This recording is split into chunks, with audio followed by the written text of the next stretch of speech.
Quando houve esse entendimento e os órgãos de fiscalização entenderam que dava para colocar isso em pauta, em papel e levar para regulamentar em peso, para mandar para fiscalização, que daí entra a Polícia Rodoviária Federal, Polícia Ambiental, rodoviária, então todo o setor ele é fiscalizador, ele poderia fiscalizar a partir daquela normativa que foi colocada a mais no projeto de lei.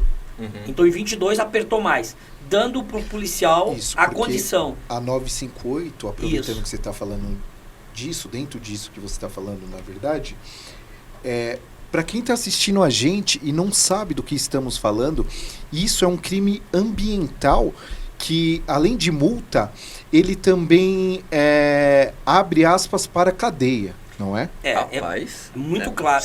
Vamos lá, se cara, você... certeza. Se A Lei você 958 ela é muito clara quanto a isso, não é? Ela é muito, você pode isso, explicar um pouquinho para a gente? Exatamente. Então, ela chegou para deixar bem claro, porque assim, há ainda um certo setor que está ainda na contramão da legalidade.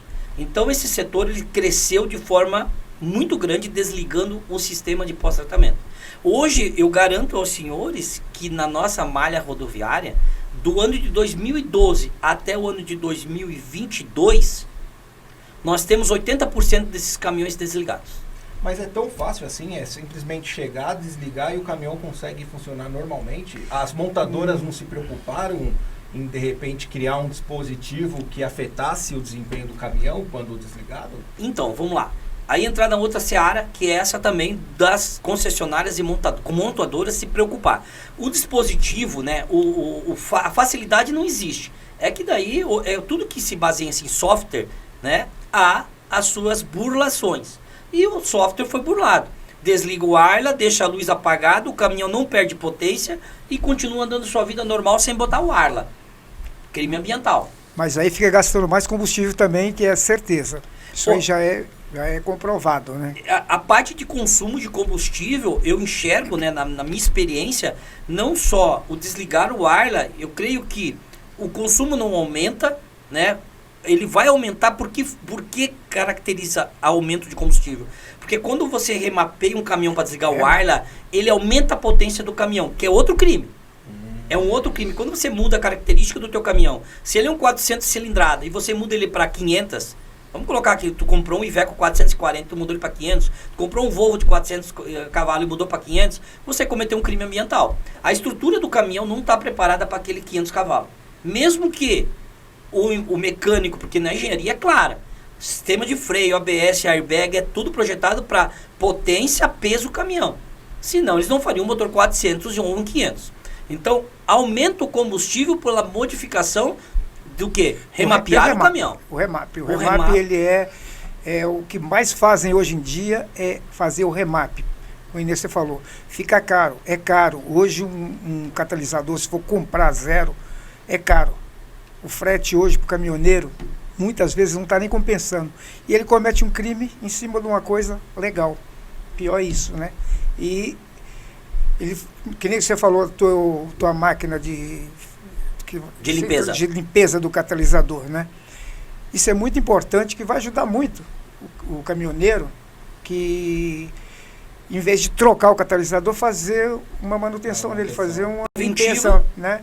E numa corretiva ele vai ter a solução. E eu dou hoje, a Casa do Arla dá o conjunto completo. Então nós temos hoje, desde da limpeza, a troca da pedra, a manutenção nas bombas, recondicionando elas, então baixou o custo em tudo. Então hoje a desculpa que não tem mais um profissional com condições de fazer a manutenção não existe. E eu vi também que vocês oferecem consultoria, treinamento. Então, aí com o tempo eu fui criando esse nome, né? Me procuravam para o conserto, a manutenção e a compra da máquina. A compra da máquina foi a primeira máquina que eu vendi foi no Rio Grande do Sul, em Caxias do Sul, num autorizado Bosch chamado Marcon Eletrodiesel. Ele é muito conhecido lá. Ele levava na semana para mim, começou levando um por semana, depois ele estava levando 2, depois ele estava levando 5, ele chegou um dia lá, eu já estava com 2 máquinas, ele chegou para mim e falou, uma dessas é minha, porque eu não tenho como, em Caxias do Sul a Itajaí é 450, 500 quilômetros, então é muito chão. Então ele estava com esse trabalho lá de não desligar e se manter isso funcionando, e a única máquina que existia no Brasil que poderia fazer era eu. Então aí onde que veio eu projetar né, outras máquinas e vendendo. E no caminho também o que me apareceu? Vamos lá, empresas que tinham problemas lá dentro de emissões que precisavam de laudos. E aí estavam lá com dificuldade, não só na parte da manutenção do caminhão, mas entender o porquê que o caminhão dele estragava tanto. E aí é onde que eu me especializei também. Porque muitas vezes eu arrumava um caminhão de uma determinada empresa, deixava perfeito e o Arla era de boa qualidade, um Arla de uma marca boa, porém o caminhão vinha dar problema depois de alguns meses. Eu olhava e tinha realmente resíduos de alguma sujeira que a gente via. Então aquilo se formava ali dentro? Não. Vinha de algum material, de algum combustível ou Arla. Eu ia entender como que funcionava o abastecimento dessa empresa. E eu chegava lá e me deparava com Arla ao tempo, com a tampa aberta, jogada lá junto, abastecendo diesel e Arla no lado do outro. Empresas que foram as piores, né? Vamos lá. Empresas de cana-de-açúcar, eu dei consultoria para eles. Empresas de bitoneira, empresas de concreto, que estavam o abastecedor de um lado, o Arla do outro, e atrás o cara estava botando o cimento e levantava aquele pó de areia, aquela loucura toda na hora. Então assim, aí eu criei o quê? Um plano de passar para eles de que forma eles conseguiriam manter o sistema deles lá dentro correto para não dar problema no caminhão. Porque daí ia virar em oficina. Totalmente. Quantas máquinas da Casa do Arla existe hoje no Brasil? Você consegue ter menção disso? Temos, a gente tem, né? Nós temos essa menção.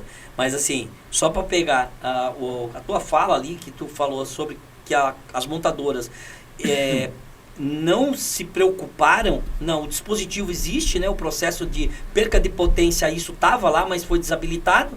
Só que também eles perderam a mão, porque poderia isso ser resolvido lá atrás, em 2016, que era o período dos 12, 13, 14, 15, eles poderiam ter o quê? Atualizado os mecânicos ou dificultado esse problema, essa facilidade do remap. Hoje, acabou. Euro 6, acabou. Tá? Então, pro Euro 6, quem fazia o trambique, quem fazia pelas coxas, acabou. Para quem está acompanhando a gente em casa, explica pra gente o que é o Euro 6. O Euro 6 é a norma agora do CONTRAN para que o ar fique mais puro.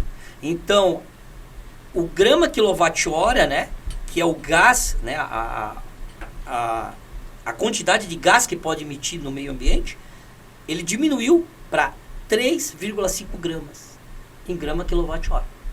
Então ele diminuiu mais. Com isso, os motores tiveram que passar por um outro enquadramento com o sistema de EGR, que é um sistema antigo de troca de calor, com o sistema SR, que é a injeção de ar.